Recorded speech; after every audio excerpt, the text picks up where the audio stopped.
Let's go.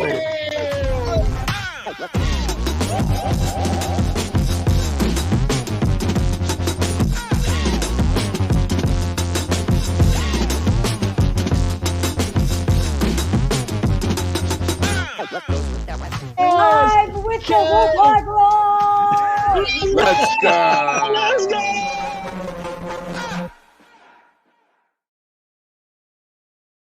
Welcome back to New York Revival, where it's not just sports, it's entertainment, but tonight it is sports, and it's all about one team in particular. That's our New York Giants, baby. I have a Cutwater margarita on the rocks tonight, just to let you know where I'm at, 12.5%. And it only takes one of these, really, if you do it right. It just takes the one. Spiro, well, on behalf of our fearless leader, Eli Rax, he's on vacation this week. Good for him. You know, the little rest up before the season. Much needed. Good for him. Enjoy the time with his family. Oh, yeah. But, sir, we're working tonight. This is work, okay? You think I like to drink margaritas and talk about the Giants? Spiro, you are where I was last week. I was not drinking last week. I was, coming off a rough weekend. I'm like, I better give it till at least Thursday this time around. How are you feeling, big dog? Well, first off, I want to say from our introduction, Nate Burleson, happy birthday to Big Nate. We want a special shout out to him. Always in our intro, guy brought it, and we want to do a special shout out to him because he's the best. Nate is the best. So first of all, special shout out to him. I guess it's also a good month because my wifey's birthday was over the weekend.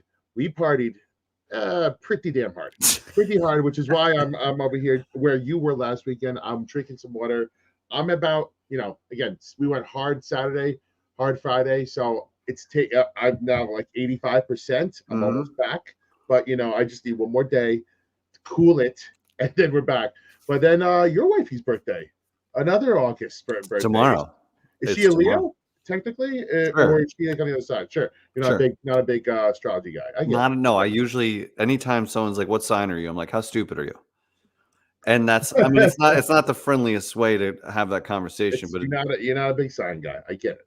I'm not, just because I can't fathom that everyone born in a certain 30-day period is alike in any way. There's billions of people. That's horseshit. So. And like, I love talking to people who really believe in it, because then I start to bonk their theories completely. Bonk. And I'll be like, I'm a Libra. Tell me about myself. And then they like nail it. And I'm like, oh, that's you're right. Yes, you're actually right. She's like, you're passive until you're pushed to a certain extent, and then you might explode. And I'm like, fuck, I do that. That's me. That's me. Shout out to the chat. What's up, Giant Insider? I assume that's Jerry. Yeah, it's gotta be Jerry, right? Or maybe if it's Chris. Shout out Chris. What's up? What's up, everybody? We love you guys. We missed a collab with Jerry and Chris last week or a week or two ago, but we are going to make this happen, people. Of course, we're going to make it happen. We love those guys over at Giant Insider. Jerry, Chris, you guys are the best. They had Bob Papa on, so if you didn't see that show last week, go back, check it out, because they reeled in the big fish, the big guy himself, Big Bob, and you gotta respect that. Well, he got the drop. He got the drop that he always wanted. Which yes, he sure did. Sunday, he's gonna be really mad at me if I mess it up, but it's something along the lines of Sundays. Sundays are Giants days. Our Giants days. I think that's it. Don't hate me. Don't hate me, Jerry, if I mess that up. Jerry, I think I got it. I got you guys. Sundays are Giants days. Hey. Boom. I've been listening to these guys for years on my commutes all the time. And how lucky are we to be good friends with these guys, and it just dreams come true. And is it weird?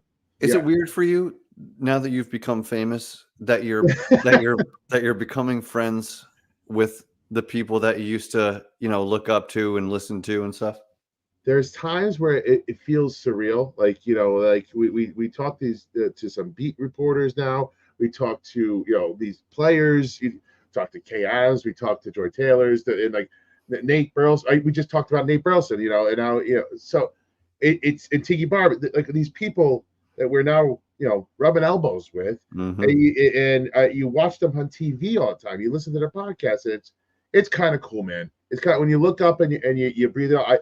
Like it's a grind right now. We've been grinding for a couple years now, but when you look up and realize who we've like Darius Slayton wore our shirt first game last season, so that was we've done a lot of cool things in the past 3 years, and I really love it, man. No matter what you're into, that's the best thing about just like putting your head down and grinding, right? And there's not a whole lot of glory in the grinding, but when you're able to look back and see some of the cool stuff that's happened only because of when you were tired that night, but you did a show anyway, then you got up and you were putting out this content, whatever it is, you can look back and be like, look at all this cool stuff that's happened along the way. And we've been very lucky, very lucky. We couldn't do it without all you guys. I see Jazz out there, Fire Pit Joe, Paul P. What's up, Tuto? Oh, yeah. Oh, get right. Go ahead. It's time, right into it. Tuto's back in the building. Much love and respects to NYR fam and crew. Spiro, Jefe, Jerry, Chris, and all diehard Giants fans across Japan. And please slap them stinky boys. Losers, including Barkley, who actually, speaking of Barkley, a little bit of trouble in paradise already. I mean, who could have thought that, Saquon Barkley nicked up already, lower back issues. We're going to talk about him a little bit later in our fantasy segment. We're going to talk about, but this doesn't matter if you have a good O-line or bad O-line.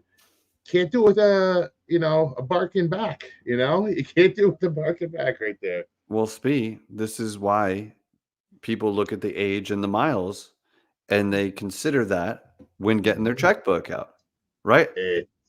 There is data to back up. There's always exceptions, but there's data to back up. When that running back gets closer and closer to 30, bad things happen. Right. And then you have freaks of nature like Adrian Peterson, like Frank Gore, who was a running back till he was 45 years old. These things happen once in a while, but they are the exception, not the rule. And yeah, you're right. And it's funny because I wanted to so badly believe in Saquon being one of those exceptions. I was like, he didn't have a lot of miles on his legs coming into league. And I tried to even spin it like, hey, all these injuries, it saved him of carries, but when you get injured now every year, there has to be some. It's not chronic injuries to one thing, which is good, I guess, in a sense. But when you're hurting different parts of your body every single year, the injury-prone label is now slapped on you. It's fully slapped on Saquon for one reason or another. 2 high ankle sprains, an ACL, this, that. It's the shoulder. Even in 2022, when he was doing things for us, that, and you couple that with all the data that shows you at 27, it happens. It's like, I understand why you don't take a chance on a guy like that. And good for the Eagles, they're going for it, but I think we made the right moves. I can see why the Eagles will be tempted. They've got the line, sure. They've got the roster, and he is that X factor, right? He'll make a play out of nothing. Fire Pit Joe. I mean, the people have spoken. Oh, sorry. Oh yeah, we're gonna talk Danny Jones big time. This is a big Danny Jones. Like, I talked to Jeff today. I was like, well, what are we gonna talk about? And it's just like, why lean in? Anything else? Let's lean in. Let's just fucking lean into it. Maybe we'll talk a little bit about this Thomas restructure right now. Let's get out the way right now. What's up, Jamie? Welcome to the program. Long time listener. We love you. Thank you for chiming in. We love new commenters. We love new commenters here. And it's a good question. We have the Thomas restructuring. Is it going to lead to anything in your mind, or do you think it's just to give us a little buffer zone? I personally think, we made moves every year in Joe Shane's tenure, right? Right before the season started, I think we got what do we got? Fabian Moreau was a huge contributor the first year, right? And it picked up a couple guys. Now I'm drawing a blank last year, but we are very active at after cuts, and I believe we're going to be again. I don't think and from everybody that's around the team, they say it's not going to be a big splash, but there's going to be moves to be made. And they talked about how they have their 22 guys on both sides of the ball the coaches submit their list, but after that, it becomes Shane's job to add in the rest now. And I believe quarterback, highly suspect right now.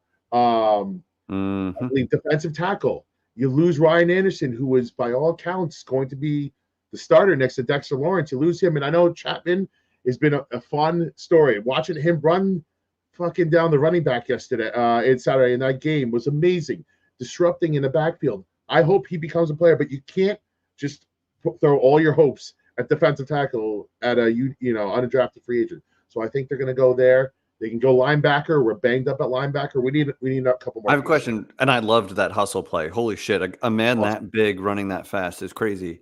But would we be talking about him without that highlight? Did he I don't know what he did besides that. He had another good pressure. Yeah, he had another good pressure. He got held, I think, on the play. He was in on Stroud, got held, and had a nice little pressure. But he's flashed. He's flashed a couple times now. And enough to say, let's hang on to him. Because those guys, if you hit on these guys, they're so cheap. And then if you get production out of them, that's how you start to put a team together, right?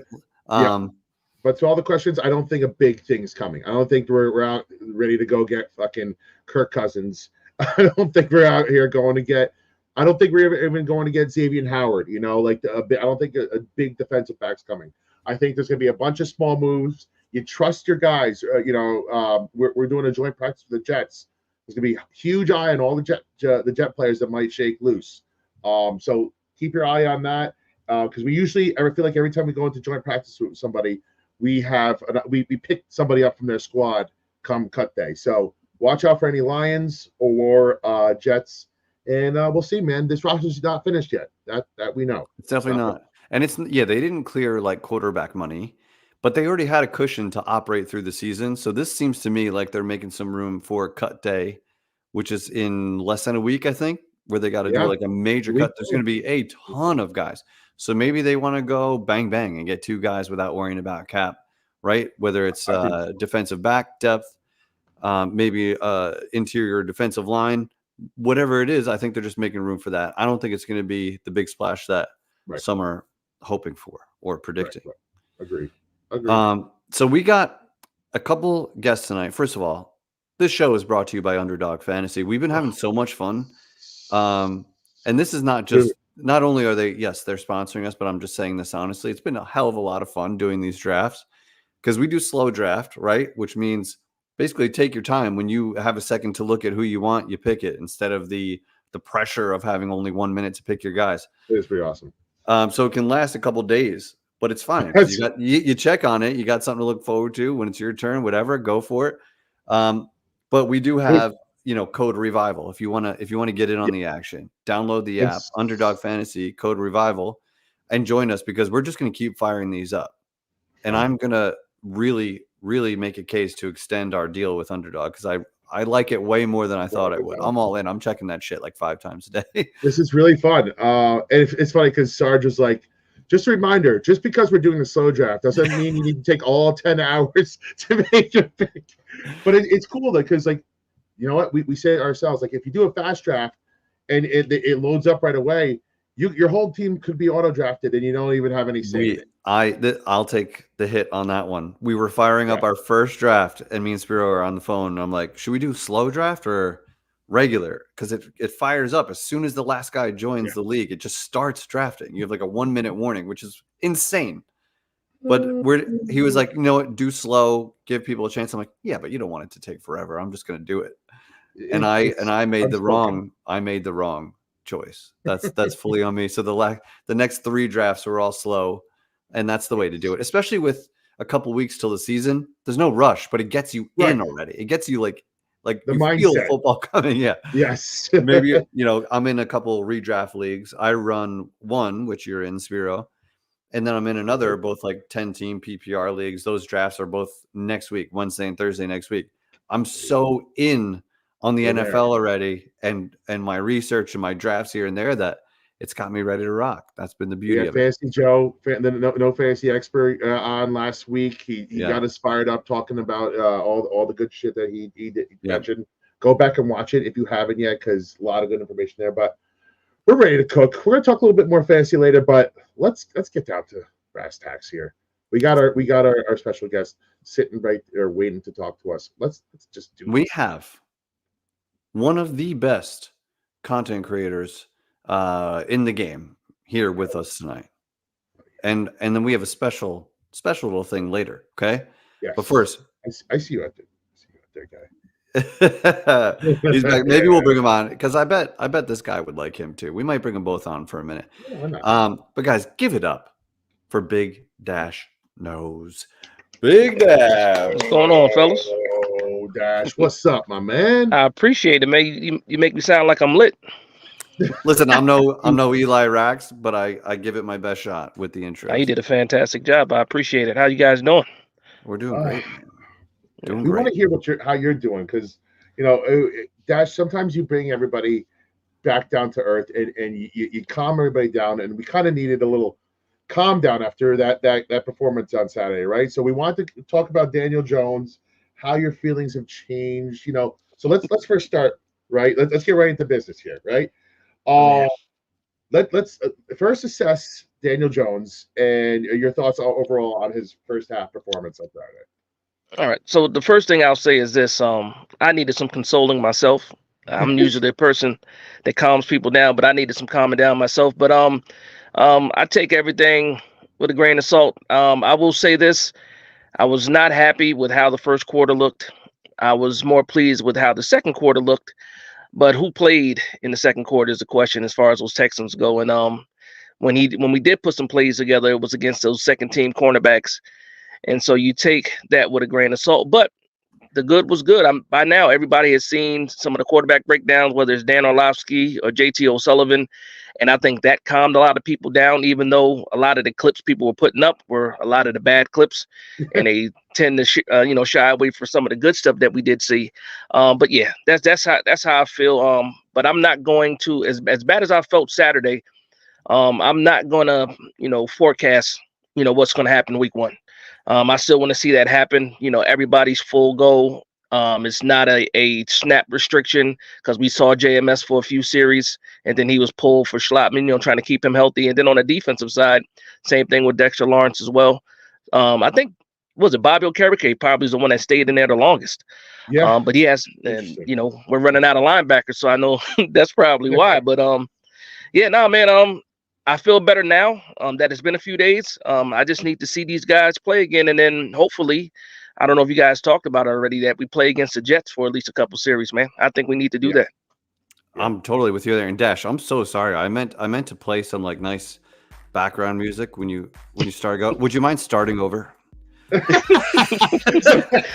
Hello and welcome, Big Dash. Big Dash. No, I'm just kidding. No, he's right though, right? Jeff, I don't know. Like it's we all came out of that for not even the first quarter. Like I would say, first two possessions or first three possessions, we all lost our shit. Like from the first pass, Yep. Everybody's like, it's funny because I was at a friend's house and the volume wasn't on, but the first thing I was looking for was like, where's Neighbors? If I'm looking for where's Neighbors, the defense is saying, where's Neighbors? So everybody in the ballpark is saying, where's Neighbors? Is probably going to him because we heard about him all summer long. We heard about the Jones connection. And what does Jones do? Grills Neighbors right away, throws it right to him. Stingley knows where it's going. He ran the route for Neighbors and almost should have got picked off first play. And I know there's a timing thing that needs to be worked out there. There was clearly a miscommunication, but I worry about Daniel Jones' mental on some of these things. Like everybody in the fucking stadium knows where you're going with that. And then the disastrous play happened. Well, so actually, no, between that, on third down in that same possession, he throws a dime to Neighbors. Probably should have got caught if Neighbors' hand wasn't getting held down. The total Daniel Jones experience, the great with the bad, right, all in the same series. And then the disastrous play happened. And we're going to talk about this, Jeff. We all know what play we're talking about. The interception where he pump fakes, could have spiked in the ground. And, on that same play, we saw JT O'Sullivan break it down. There was wrong routes run, tough routes by Neighbors. This is Neighbors why was you go through. way slow Yeah, getting off the line. nobody got off the He, line. he was Then him he and got Hyatt. bumped off. Hyatt Yeah, too, then yeah. he got bumped. Right, he got bumped, and he, this is why you go through preseason. He's still a rookie. It's going to happen. But a 6-year veteran needs to spike that ball into Theo Johnson's feet, and he doesn't. And he plays hero ball. And what I want to ask you, Jeff, is if that disastrous play doesn't happen, and all we have on record is, the second pick, which we'll talk about a little bit too. Do you feel as bad about that performance for the Giants and from Daniel Jones if that disastrous pick six doesn't happen? Yeah, I don't think it's nearly as catastrophic. I don't think there's any of these conversations because I've said several times I have no issue with that interception to Hyatt. It wasn't a perfect pass, but listen, you're taking a shot in the end zone. And I think they marked him down inside the 5, right? It wasn't even a touchback. So yeah, that's a phenomenal punt, basically. If you're going to turn it over, that's the best possible way to turn it over right there. So you're taking a shot in the end zone to Hyatt, who's your fastest dude. Like, that's exactly what you want to see the Giants do, is take those shots. So I'm fine with that. Wasn't a perfect pass. He needed a little more air. Russell Wilson used to have like such a beautiful like teardrop on passes like that, right? I don't know if he still has it. I haven't seen it in years, but he used to have a phenomenal pass like that. But the other one is just, I think it was just a split-second bad decision, right? And it is preseason. It's not a big deal. First real action and all of that. Mm-hmm. But that's the exact thing that you worry about, is the panic. And it's the exact thing that has hurt us at times. Yeah. So you hate to see it. You completely hate to see it. But I think get it out now, and hopefully that sets him up to not make the same decision. But those are game deciding plays, right? That's it. Yeah. You just gave them a touchdown. The corner will never have an easier play in his life. He was watching you the whole time. Throw it in the dirt. He knew it. He was worried about, but like, just, that's been our whole thing. It's just be smarter, right? Just see it before it happens. And that's been like part of the frustration. 6th year, that's not what you want to see. But obviously that gave fuel for the tons of people who are just begging for a reason to light Daniel Jones on fire. And that was all the fuel that they needed. Dash, what'd you think of that play? So, like at the end of the game, I would love to ask Daniel Jones a question about that play, because even when I watched it, because we watched it, I was in the spaces with Big Blue Knockout, and I watched the play, right? And I saw him do the pump fake, and I saw him, and to me, it looked like he was trying to throw the ball out of bounds. I don't think he meant to throw, because the guy was hanging off of him, and it ended up being short in there, because where he threw it, it was nowhere near Theo Johnson was, and he would have to turn around. So I think he, and this is me giving him the benefit of the doubt. Yeah, right. You're supposed to throw it at the feet of the receiver there, and then you live to fight another day after that. It just so happens that he's Daniel Jones, and when he's Daniel Jones, certain things happen. You have the curse from Tom Brady the day before, the curse of Tom Brady, and you can't do anything about that. But now it's like, and I stuck up, like, when Tom Brady dropped that joke, I was in Twitter like F Brady, you know what I mean? Like, and then I said, you know what, this joke just aged with perfection, because it just it was so fitting. I was able to use my favorite GIF in the world, which is the Oprah one where she goes, yeah, I like that one too. I like that one too. That was Tom Brady after Daniel Jones threw those. Go ahead, sorry. But so I wish I would have been. Somebody did ask him about it. He did say that he should have threw it at his feet. But I want to know where he was throwing it, because was he still trying to get the ball to Theo Johnson? If he was still trying to get the ball to Theo Johnson, that's the bigger then then it's a wrap for me. But I still say I think the first throw was even worse than that one. Because at least he was under distress with that one. But that first one, I'm like, him and, if you want to use another gift, that Samuel L. Jackson, Black Snake Moan stare, like, that's him and Stingley staring at each other. And he's like, you're still going to throw that, right? And he threw it. So I think that one was worse. When you guys mentioned the second one to Hyatt, I wasn't mad at that option at all. I liked the choice. It was just a bad ball placement, and I think everybody sees that now. You got to get that more out in front against a good corner too. That's a good corner. He made a great play. He made a great play. Yeah, but you have to put that outside where either Hyatt gets it or nobody does. It's either Hyatt or out of bounds. So I mean, and if a lot of people, throw out the word rust, the only thing that was rusty was that one. Everything else, I think, were Yeah. bad mistakes and stuff like that. But if you're gonna blame anything on rust, I would blame that one on rust, not anything else. Yeah. So when it comes down to it, I think we could all agree there was 3 bad passes, right? And I think he had 18 attempts overall. Hmm. 2 of them kind of inexcusable. One of them got picked off. The high interception, we're all on the same page. Better placement, right decision. Which again, you're taking a shot downfield. We're never going to Yep. kill you by I'm not going taking to a kill him shot for that. downfield. I'm Yeah, not even Yeah. mad at that one. Yep. right. You could be placed better. You could say that's rust.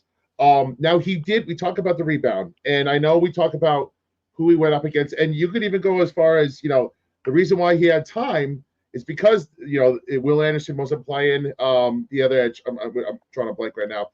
The starting edges didn't play, right?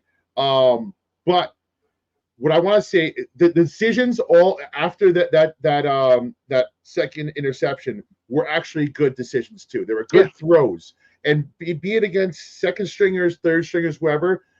The dime is a dime to Darius Slayton. The throws to It's Neighbors absolute dime. were great throws. So that, in that sense, you like to see that. I like seeing him rebound, and your hope that really he locked in after that terrible pick six. It seemed like he locked in. He was throwing the ball better.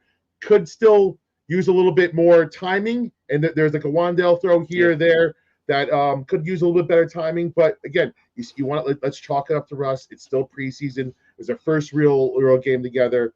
But I like to see the bounce back, and even more so than that, I like to see Dable said, "Fuck it, you're still throwing the ball. I don't give a shit what happened before that. We're taking shots, and we're not going to stop." And I just hope that carries over all season long. Well, guess what though? There's no crutch to lean on, so you got to keep taking those shots. There's no Saquon Barkley now. You know what I Yeah. mean? And this is what we want to see. This is what Dable wanted to do. And this is what we as fans want to see. We want to see. We got we got the Ferrari, we got the Porsche. We got the Hellcat out there. Let's use these guys and get them open. Let's get them on the highway and let them run. Yeah. Big Dash is a good fan. I like this comment. And you said something like Dash has a way of bringing us down to earth, but he also has a way of kind of like raising you up at the same time. I try. Yeah, I tend to align with you for the most part on your take. So I'm curious because we saw a lot. There's so much noise going on in Giants land that it's hard sometimes to operate in that war zone. But like, what is your vibe right now? I'm not asking for a record prediction, but like your vibe, because I know I was super high during the week of the joint practices with Detroit. And then obviously the stock took a little bit of a hit this week. So I'm curious, like where you're at right now. We don't know what's going to happen against the Jets if we're going to play or not. I hope so. Yeah. At least Yeah, I hope so too. What's your vibe right now? I mean, I don't have a record prediction. I have a range. Yeah. And I went from like 6 to 8 wins.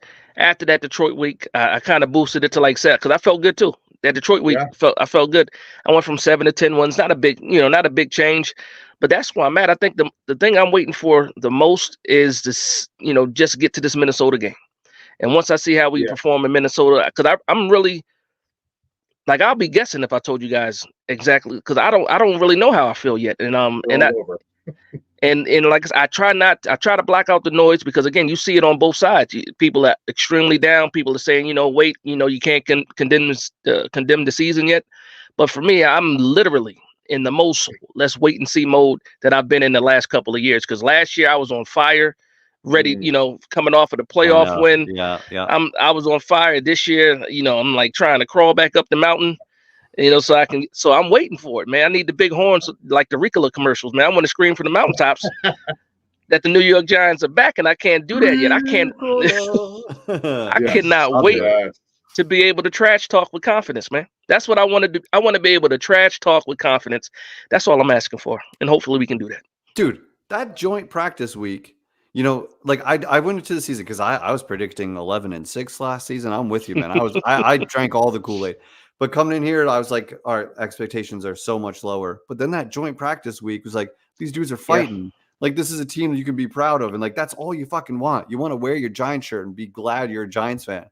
And, fuck, it's been hard lately. It's been fucking really hard. Yeah. So that's all you want is a tough team. And, damn, we keep waiting for the quarterback to become somebody else. Yeah. But he ain't becoming someone else. He is who he is. I'll hang my hat on this. the starting Texans offense did not score on our defense. I'll put it that way. Hey, that's A lot something. of people they see the 14 points. They did not score. Now they could have got 3 because they decided to go for it on 4th down, and we stopped them. But we saw clips. Brian Burns looked unblockable on that It's play just specifically. That 4th down play, but not just that one. Well, that one too. But it's just that C.J. Stroud is so quick. Like he's getting that ball out in 2 seconds, like a half a second. Those are 2 sacks that he avoided. Yeah. And I'm happy about that. Also, we stopped the run. We stopped the run. The only big plays they had was the push off against Tay Banks. And then they did have the nice deep crossing route to the tight end where he pretty much snuck behind the linebackers and the safety. But those were the only big plays that they had. Everything else was penalties. So if we want to take a bright spot out of it, the defense, I think, will be good as advertised. A lot of people are still talking about the cornerback position, but we saw the cornerbacks out there, the guys that we had out there, did pretty well when the guys were getting pressure. So I know everybody, and you guys were talking about the money and how much, we made the cap space and stuff like that. I don't want to jump ahead. I don't know, what your talking points are, but I do think that, yes, they're going to bring some guys in off of the waiver wire. I don't think we're going to bring in some vets unless it's just a fantastic deal, or unless Adoree Jackson, comes to his senses and realize he's not worth $10, $11 million, and we can get you for $6 million or something like that. Then, hey, Adoree, come on back, right? Yeah, right. But right. Yeah. I think they have faith in McLeod, and I think they want to find out what they have in Phillips and Flott. Absolutely. And I'm fine with that strategy. What I'm worried about a lot is depth at linebacker, depth at depth at defensive tackle. So I think we'll see them not bring a couple people in there, maybe tight end. I don't know. We'll see. I got a question for you really quickly though, right? Yeah. Because we say this, and I think the same way. I'm aligning with you, Spiro, where I want the young guys to get a chance to develop. I want to stop signing over the young guys, stop drafting over the guys that we have already. But I will see that I'm always open to this. If we get into week 1, week 2, and the cornerbacks look horrible, I think the project's over. I think what I'm saying, you can throw it away, and let's get some guys in here so we can win. But I am absolutely for it. It sounds good. It feels good to say it right now. But once the games count and the cornerbacks are looking bad, hopefully they aren't. But then I'll probably open up, that option of going to get a guy, because we do have, enough space right now. And you mentioned it too, Jefe, that, operational space. We kind of had that already. This is adding some more space to that. There are some more contracts that you can touch if you want to with Dexter Lawrence. So if it becomes that, then cool. But I also think that if Joe Shane believed that we were more of a contender than what we are right now, instead of still trying to build and move forward and, get this team together, I think you would see a move like that being made. But for right now, it's all about progress and getting these young guys the reps that they need.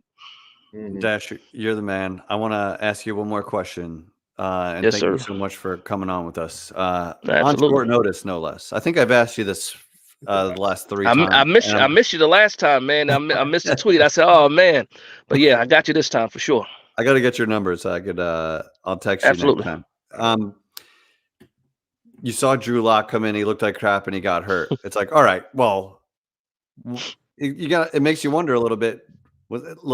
Does he give you that much more than what you already have in Tommy DeVito, a guy who knows the offense, won a couple games for you? The marketing sensation, Tommy DeVito. Does Drew Lock, do you think there's buyer's remorse there when, they could have had a little more freedom to bring in a serious veteran than Drew Lock, who is like a project at best?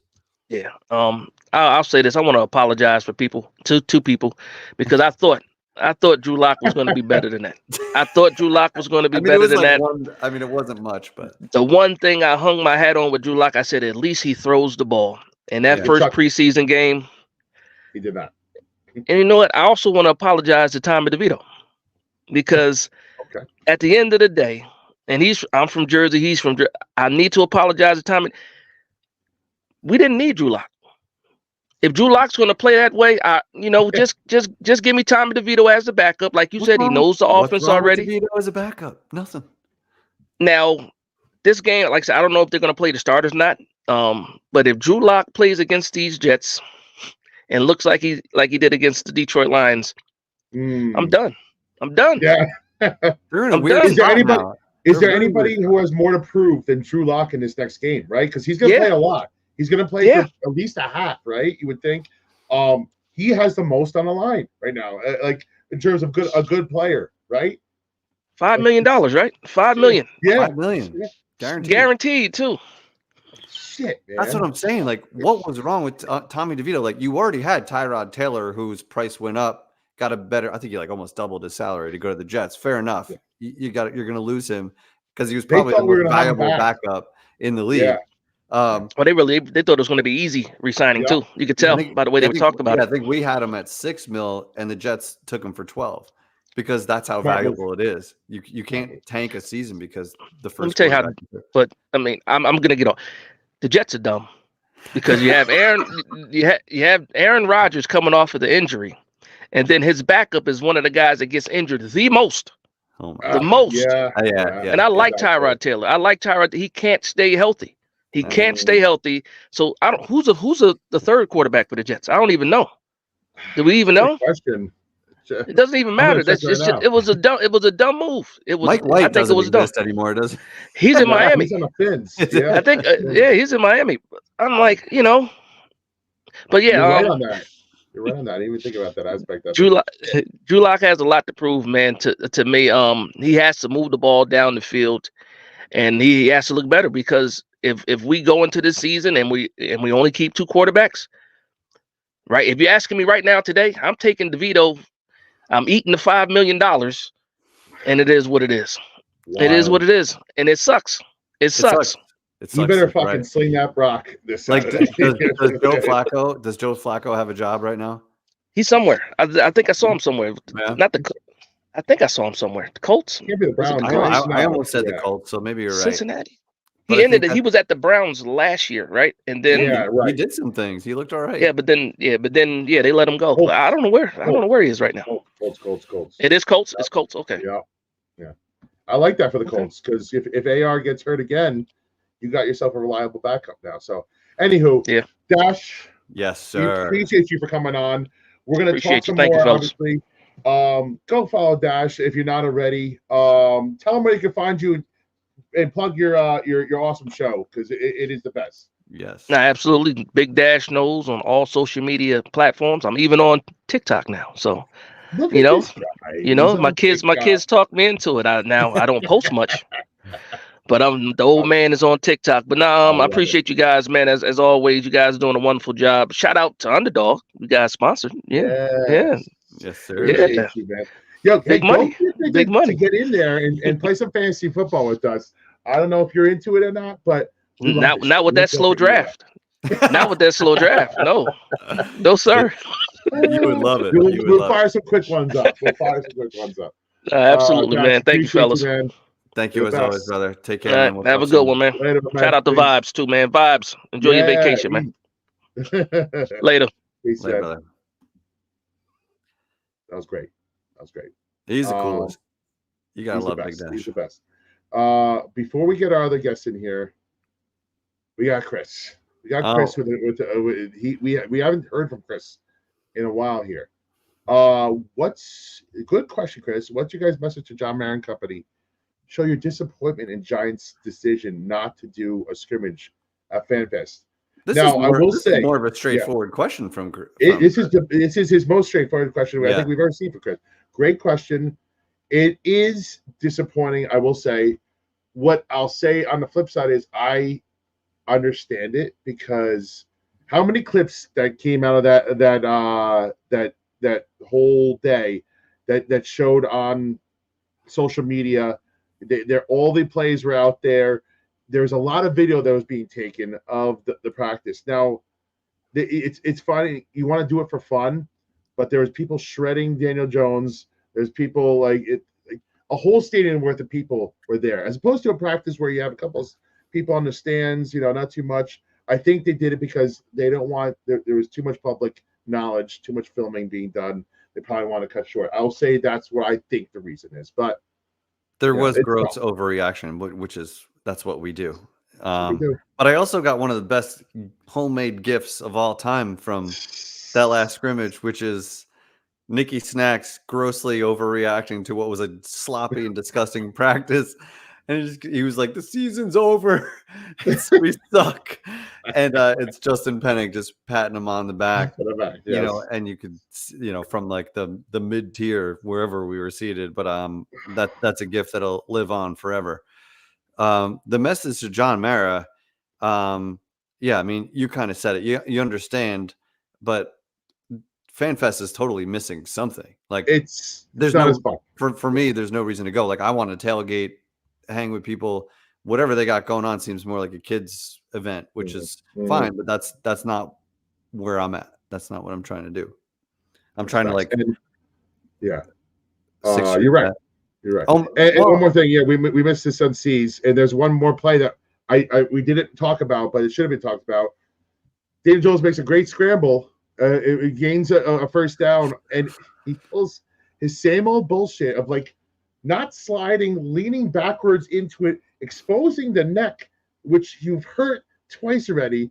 I'm like, God, even when he does something good, Daniel Jones just he doesn't learn sometimes.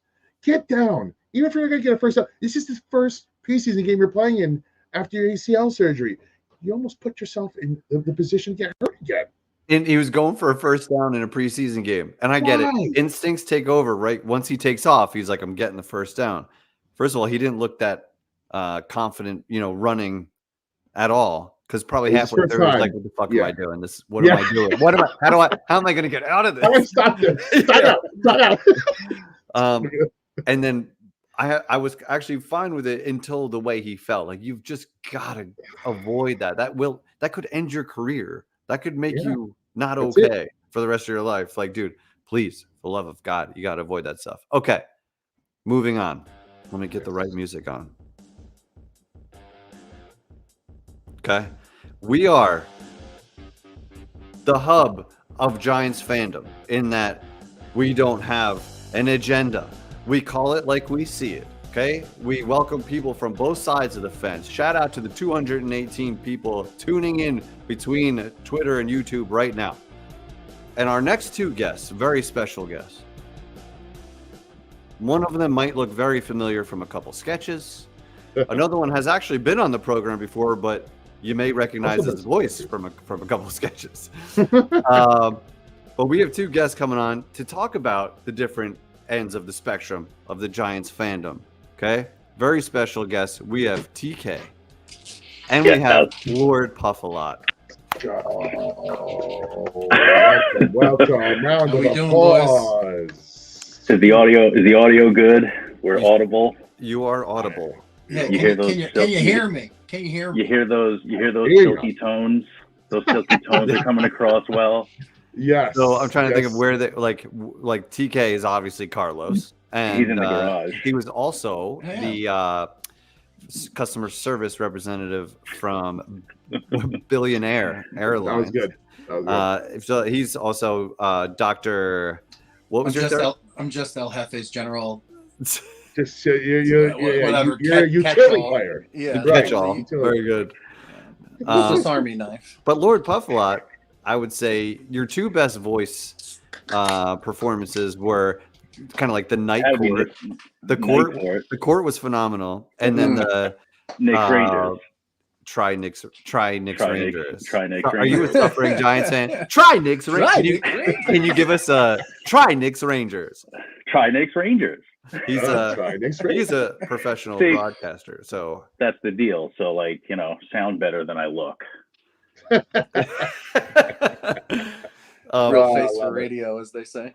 Thank you guys for being here, and thank you for being patient because you were backstage for a minute. So we appreciate. We were crushing the booze back there. You guys left for us, so you're all good. I would expect nothing less out of you two.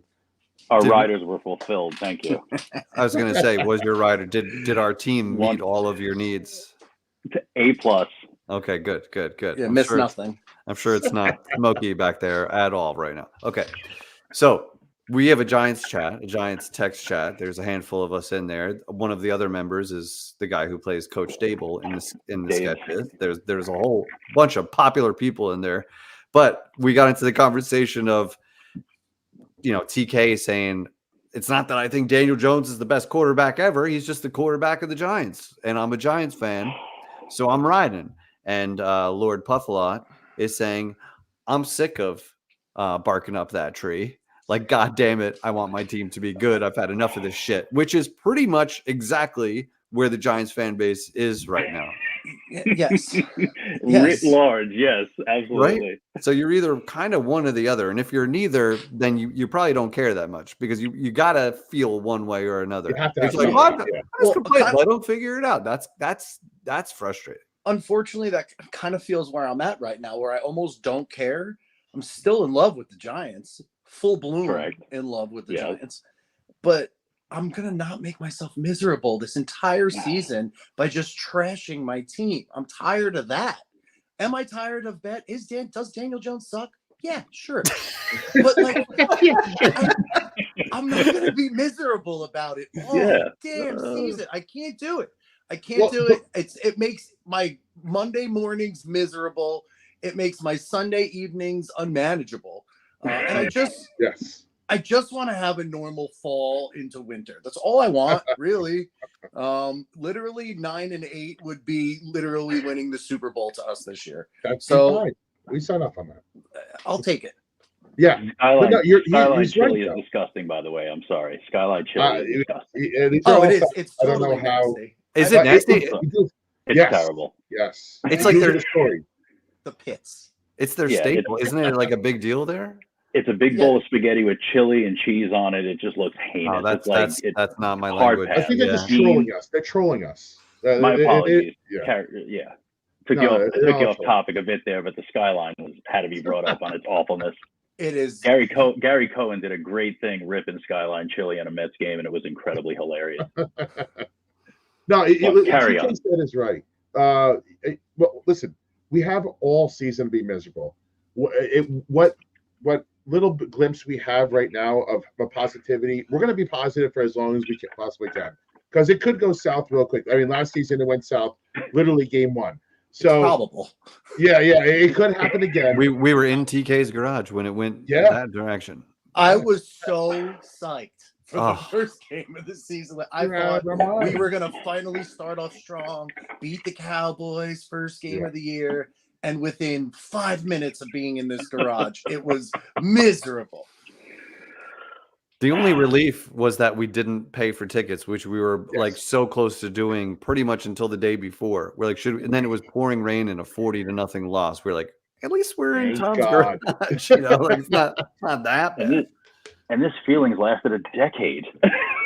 It's been really a decade. So let's hear from Lord Pufflock. Go ahead, sir. I mean, I get TK and I get TK's deal, and obviously I'm going to root for Daniel Jones because what else can we do? I've come back to the fence of hanging with TK and saying, all right, after stewing on it for about 24 hours since this topic came up in our group chat, I stewed on it for a bit, and I was like, all right, I can see the positive. Yeah, that look on your face is like, I don't have to say anything. You know that I'm going to come on your side for this here, but it took me a while to get there because at least he it's on my side, not my back.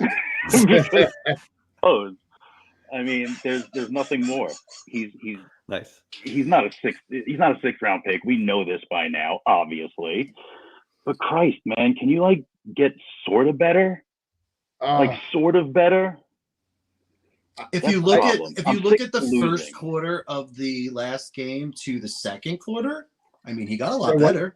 Tom, you know what some will say about that is he was no longer playing against starters. Yeah, absolutely. I'm just trying to, be positive.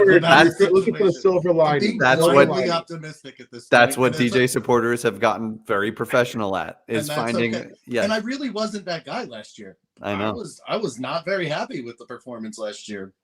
Justifiably so. How could you be? Yeah. Except from my boy Tommy. Let me tell you that was it the Cowboys game when it was raining like hell and we were in the garage.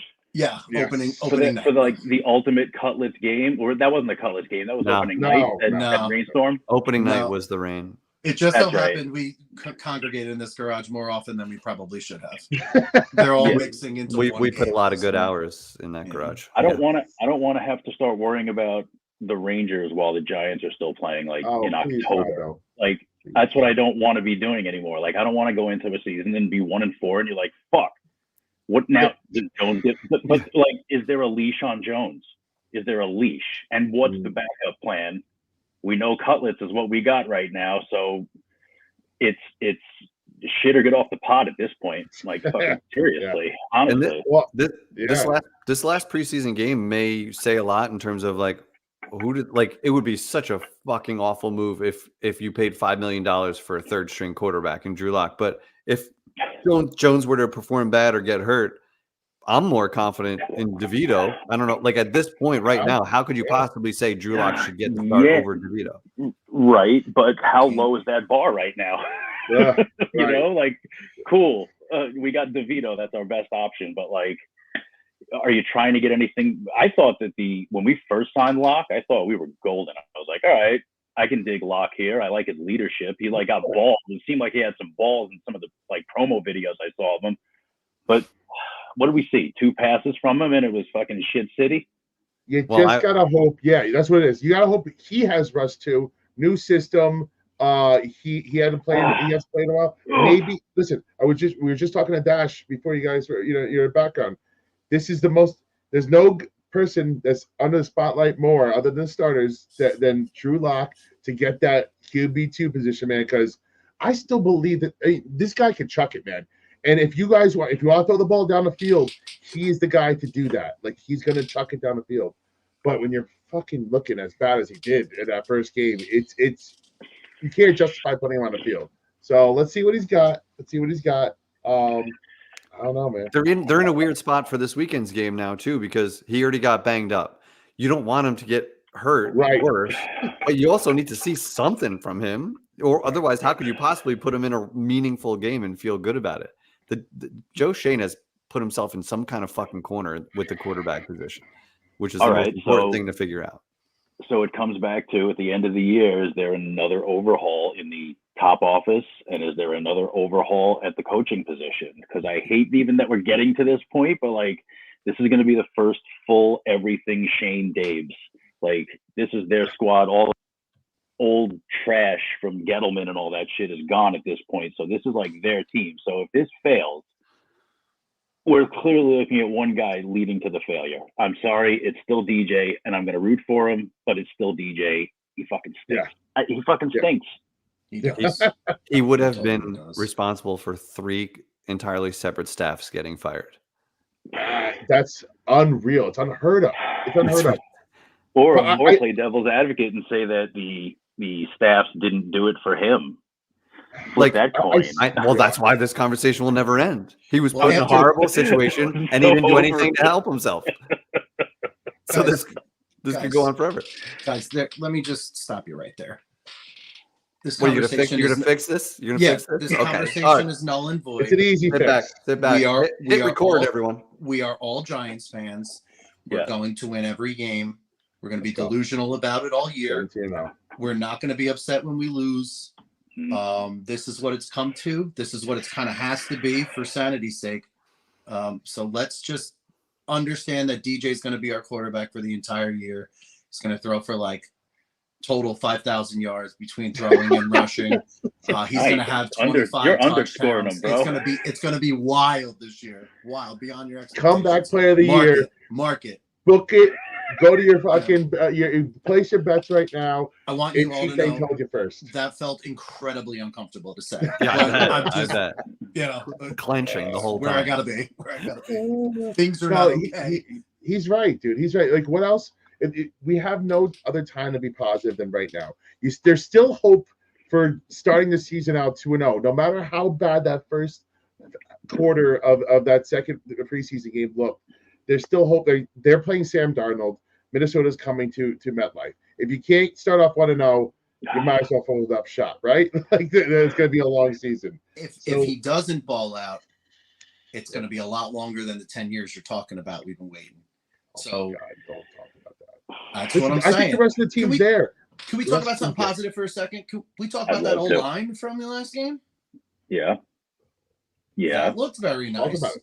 I saw clean pockets, which kind of leads to the other side of why Daniel Jones sucks so bad. But like, what an improvement from last year! Beautiful. What an improvement! And if there's something I'm going to focus on this year, it's going to be that O-line and our D-line. And I think that's where we're going to win the games in the trenches. And that's what's going to happen this year. Mark it. I mean, I'll hand up. I feel a lot better about the O-line. I mean, especially when you see Baldy, who's my favorite O-line expert, right? Played the game and he just does phenomenal breakdowns. But he's going into it about, and what I saw from the Giants, like, I'm not an O-line expert. I'm like 100 pounds, right? Clearly never played O-line. Yeah. But like what I saw last year from these guys was that they looked like they never played football before. Yes. Like when the real. defense would run a stunt, run a switch, and go, they'd be like, what? "Ah, fuck." Well, they're like looking at each other, or they just start blocking each other, right? Like the most embarrassing shit I've ever seen. Yesterday, it's like these guys knew exactly what they were doing. Yeah. They were prepared. They were ready for that. They're switching off and communicating. JMS like switching off, looking a little more confident. So that's what you'd like to see, and then that leads you to believe. And if we can, with bad quarterback play, if we can lead this team to 8+ wins, then you can say, okay, we might be a quarterback away. And then obviously you got to shore up secondary. But then you've got this roster is significantly better than where Gettleman left it. So even if you had to clean some kind of house, this roster is in so much better shape. I agree. Like the people saying that Shane's, basically the Gettleman clone. Miss me with that shit. Like, I believe this offensive line, which hasn't been good in over a decade, is finally headed in the right direction, right? Like, JMS barely played in the middle. Our left guard, or one of our big prized offseason possessions, didn't even play in that game, and they still look good. So, again, like you said, last year there was people that were facing their own end zone. They were facing. I remember one play, one of the offensive linemen was facing the quarterback within 2 seconds of the snap. I'm like, this is like this. You guys look like you haven't played football before. Shout out Carmen Basillo for doing something right. Looks like he's got these guys going in the right direction. And the hope is if Daniel Jones stinks, it sticks out like a sore thumb, right? Because the wide receivers look good. Yeah. Well, not if. But listen. Now. Listen, we have a little bit. I have a little bit of positivity left. Don't fucking ruin it for me. If the offensive line holds it together, the wide receivers look as good as they did, you only have one place to point at that point. You like, because last year you could still say there's still a shit show in front of him. He didn't have a wide receiver one to throw it to. Those excuses are gone now. This is all on number 8. It's sink or swim. And then if he sucks for the first month, to your original question, Lord Buffalo, he's got to be out because of the injury clause. And if he gets injured after the season's already over, it's even worse than it already is right now. I don't even know what is that clause. Come again? I don't know. Yeah. I don't know that. Oh clause. Yes. He totally. Shout out to Daniel Jones' agent for pulling this ridiculous contract for bending us over a barrel. Yeah. I mean, if Daniel Jones doesn't make it to 2025 healthy, he's got an injury clause in the contract where we will have to pay him more guaranteed money down the line. An extra $20 million. Yeah, extra $20 million. Wow, I didn't know about that. Yeah, why would you ever sign that as Joe Shane?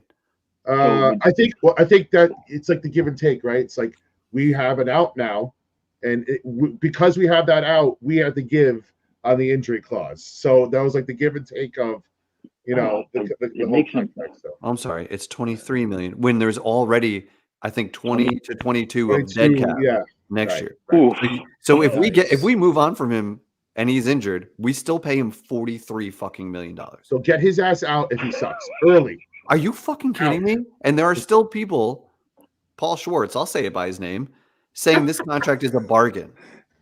I mean, looking at it relatively speaking, for whoever's going to get the next $60 million, sure, but like, what's the quality? It's a bargain if he's balling. Yes, exactly. People keep forgetting it matters what you get for the money. Yeah. Like, just because he's middle of the road quarterback pay doesn't mean it's a bargain. If he's a top 5 quarterback, then it's a fucking bargain. He's being paid what lower level, third level quarterbacks are going to technically be paid. Because when you look at these contracts and the way that they're just going to be, like what the cheapest one's going to be, like Jones, 5 years from now, he's got that's a bargain ass contract there because it's like the 31st highest paid quarterback. Yeah. I went to war with people on Twitter, man, all day, because I don't think it wouldn't have been as bad of a contract as it looks right now had he just been playing mediocre football. The problem is he's not playing mediocre football. If he was just playing up to the middle of the league, it would work. But he's not doing that. So now it takes a bad contract already and makes it look borderline catastrophic. Hold on, Matt Knight, you're I don't know if you can hear me. Your headphones must be crapping out or something. Flicking out. You're clicking on me. Go laptop audio if you have to. All right, we had to meet him for a second. Tell us we know when you're back. Go figure. The guy who's a professional at this is he's got to go. Have an audio issue. You got to go analog. Go ahead, roll your eyes, buddy. You got to go analog. I hope everyone at the station's listening right now. I thought I was really I thought I was tripping out for a second as I was talking. I was like, I'm hearing crazy. Am I about to faint? Oh, yes, terrific. All right. You should have gone analog from the beginning. It's convenience. You sound better also. Oh, yes. Great waste of money then. It sure is.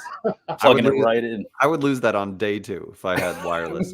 Wait a second. Those were wireless. Didn't you have a wire hanging around your neck when you had the wireless in? No. Why would I have a wire on my neck if I was going? I could have sworn I saw a wire in. There's one. Are you looking at yourself, bro? I might be. I've been drinking. Hey. I mean, come on. Hey. You've been looking at yourself this whole time thinking it was me?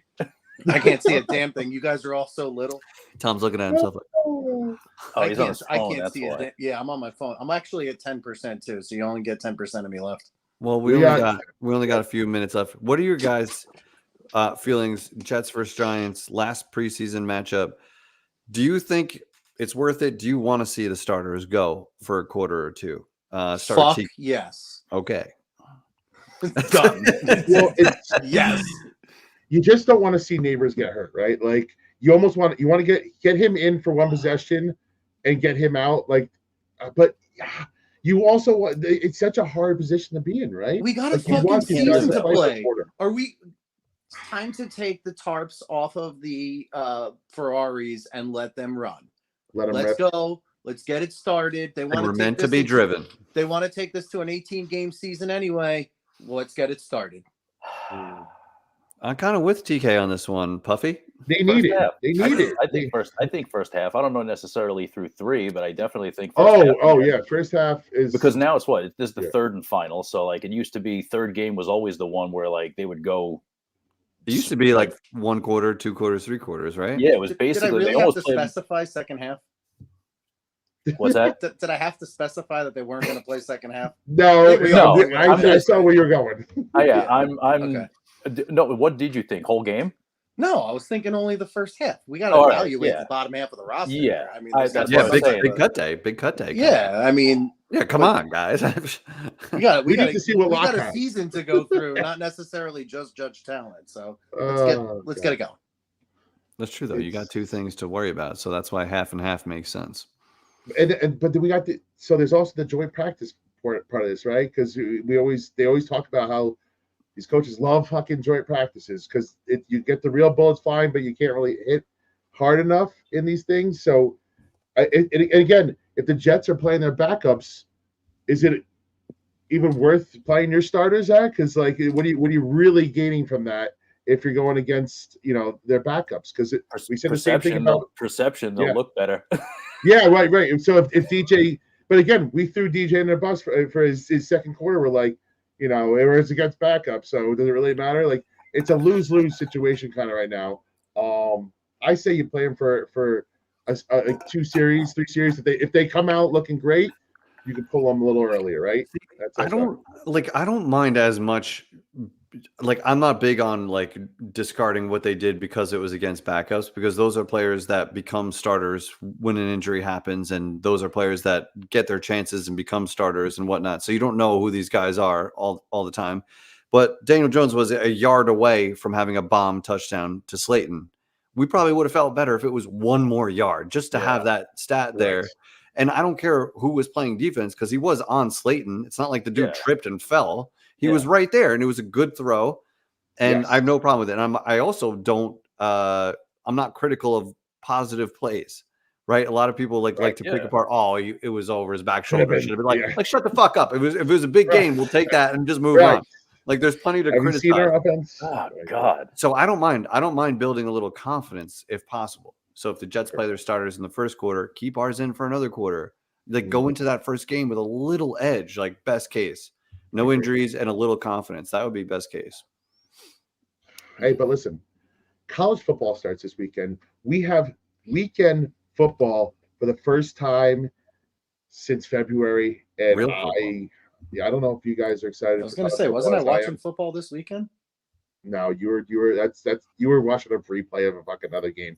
You're tripping. You're tripping, TK. You're tripping as usual. Wasn't that preseason football this weekend? Nah. No. But I'm talking real like bullets flying. Like it counts on the record. It counts. Okay, unless you're in the XFL. Yeah. As soon as the preseason comes around, it's like game on for me. It's like the season's already started. Okay. Hey, listen. I'm excited. I'm just excited. Ready to go. Let's go. We're all ready. I don't know, Jeff. What do you got? Anything else on the docket, or what do you think? I mean, you guys have a physical docket. Oh, it's right there. No, not a chance in hell. These two, get out of here. But you guys are awesome. TK, Lord Puffalot. You guys are. We appreciate it because you're always in the chat when you don't join the show. Then you're helping with the sketches. The doink. You guys are the best. We love you. Doinky doink. Love you, bastards. We appreciate you. Thank you for coming on the show. We'll have you back anytime you want. All right. Open invite. You hear that? You guys have the keys. You have the keys, bro.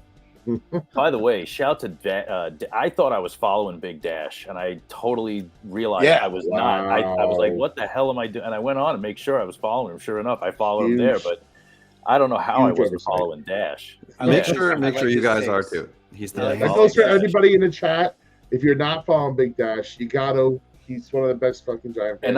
And I know I don't know him personally. I've never spoke. It's just straight up from content. So like A+ on Big Dash. That's a good sign if he's always popping up and you just figured you were following him. You're retweeting him. The Revival's retweeting him. So like you see his stuff on there. Like so he's getting there. He knows you. He got one more. He does great stuff. He found his own lane. He has like good production and all of that, but he manages to he'll do usually 10-minute videos, but he'll add like the perfect GIF in the middle of his rant, which just it's just so fucking, and it's from your favorite movies. It's from your favorite lines, and he just puts it in, and he doesn't break. He just it's all in post production, but he just does it perfectly, and like that's his brand. It's really good. I definitely recommend giving him a follow if you're a Giants fan. that scroll's been going for what feels like 20 minutes right now. Big Dash better be getting thousands and thousands.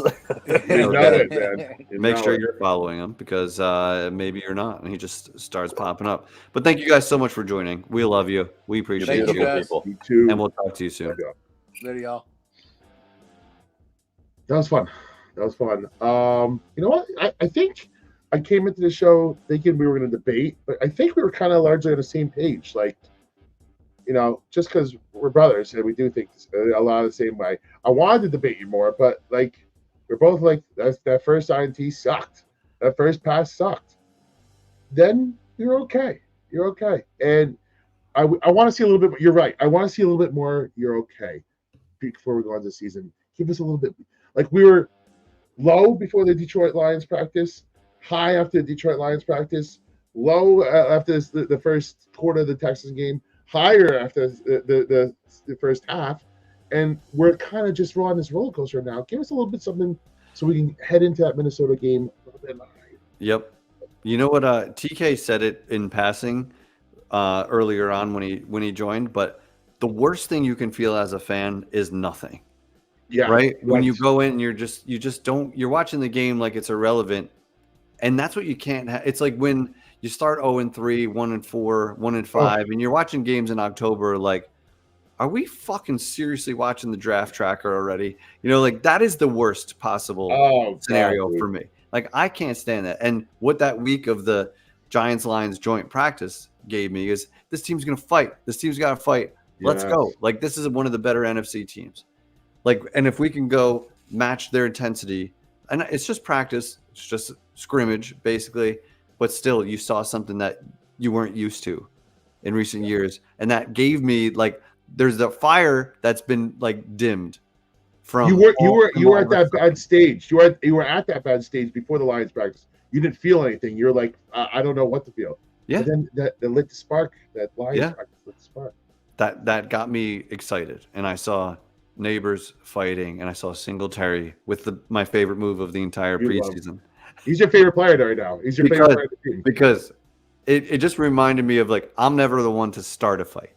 But if my friend gets in a fight, I just wait for those moments. And he like, it was like I aligned with that for a moment. Right? I hear you on that, brother. But this was fun, man. We needed a giant show. We need to get it all off our chest. Yes. And it was a good one. We appreciate it. There's 255 people hanging out with us right now. We appreciate you. If you're on X, please give Revival a follow. If you are on YouTube, make sure you like, subscribe. We appreciate you guys a lot. This was a lot of fun. Spiro, anything else from you, brother? Well, we want to talk fantasy. Maybe we'll try and fit it in later this week. At worst, we're going to talk about it soon because I know everybody's having their fantasy draft soon. Join, like Jeff said, our fantasy drafts for Underdog. They're fun as hell.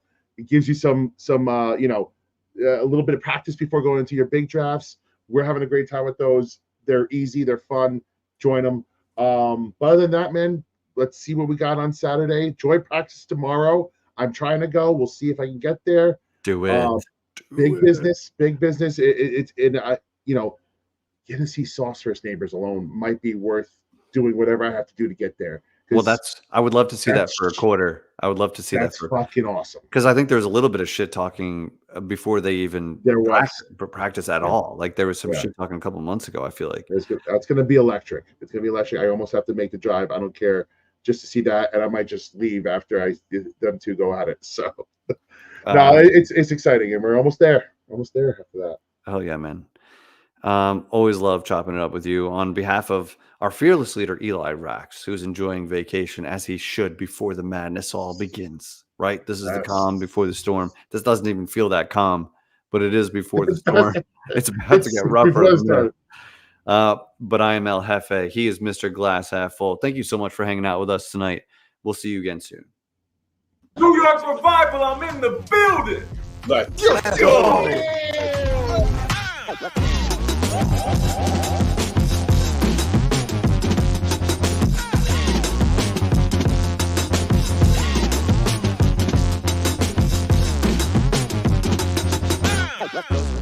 Live with the Revival! Let's go.